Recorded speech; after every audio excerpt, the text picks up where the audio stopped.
Here's a fact that sounds completely made up. Google, the search engine used by over 90% of the world, the company worth over $1 trillion today, was almost sold in 1999 for $1 million. The two students who built it tried to get rid of it. They knocked on doors, they made their pitch, they wanted someone to buy it so they could go back to finishing their PhDs. Nobody wanted it.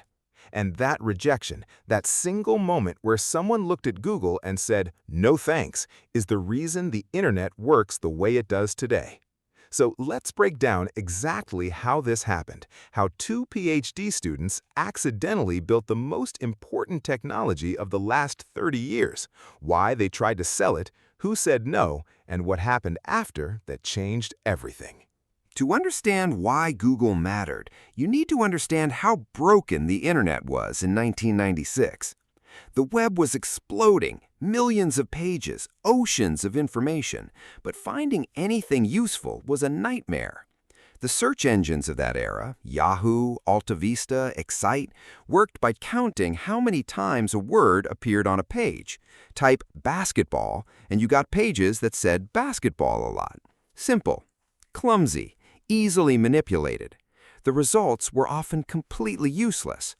Larry Page, a PhD student at Stanford, had a different idea. His insight was this: instead of counting words, what if you ranked pages by how many other pages pointed to them? A page that hundreds of other pages point to must be important. The same logic as a research paper cited by hundreds of other academics carries more weight than one nobody references. He called the project BackRub. He pulled in a fellow student named Sergey Brin to help with the math. Together, they built a search engine and plugged it into Stanford's network. The results were dramatically better than anything else that existed. Word spread across campus, then beyond. People were emailing the link to each other. They had built something genuinely important. The problem was, they didn't want to run it. Larry and Sergey were academics first. They wanted to finish their PhDs. Running a company was not the plan. So, in 1999, they did something completely logical. They tried to sell the technology to someone who already had a search business and let them deal with it. They approached Excite, at the time one of the biggest internet companies in the world, millions of users, a major portal with email, news, and entertainment, a company that should have wanted better search than almost anyone. The price Larry and Sergey were asking, $1 million. Excite said no. Now here is the part that makes this story truly painful in hindsight. The reason Excite said no was not that they thought Google was bad. Some accounts suggest their own chief technology officer tested the search engine, saw how much better it was than Excite's own product, and advised against buying it.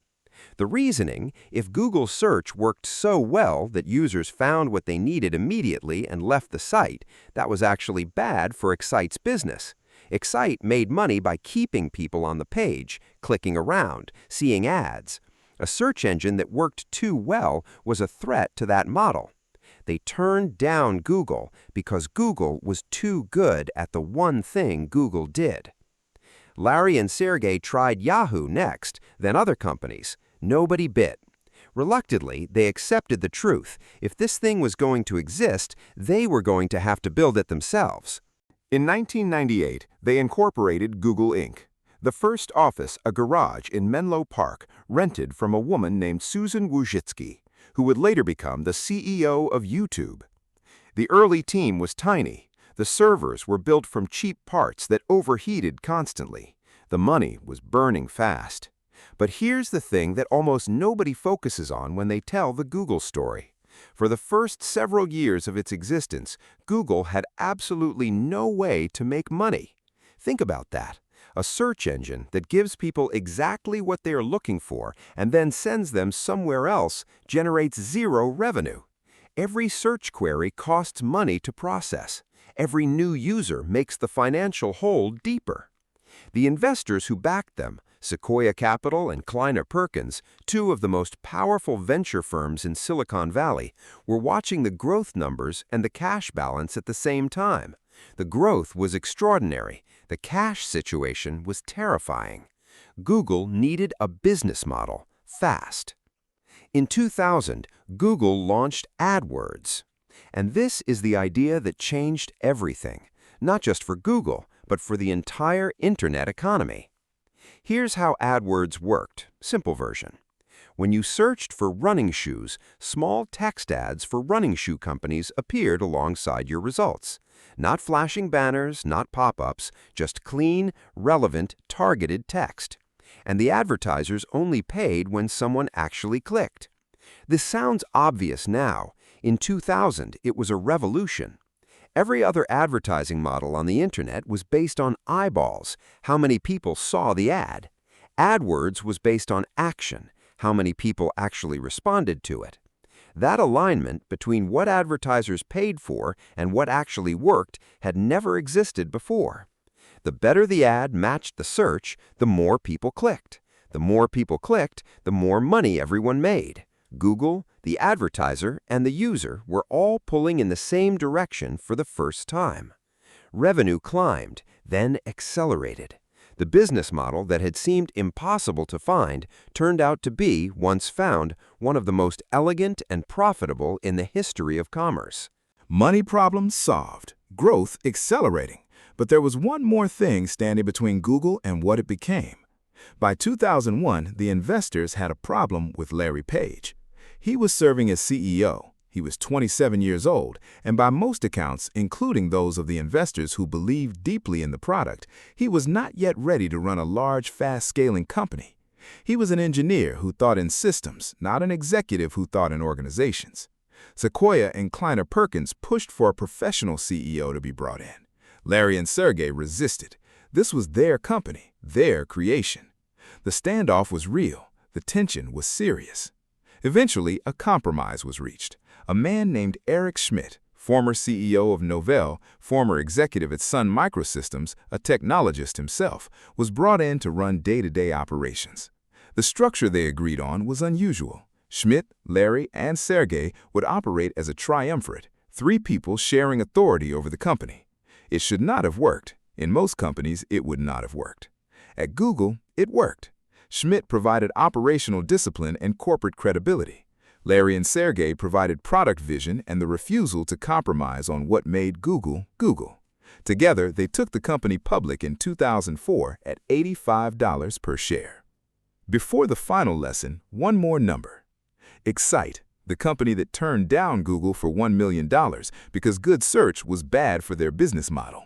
Excite was eventually sold in bankruptcy proceedings for approximately $10 million in assets, less than the quarterly salary of some Google executives. The company that could not afford to make search work too well is gone.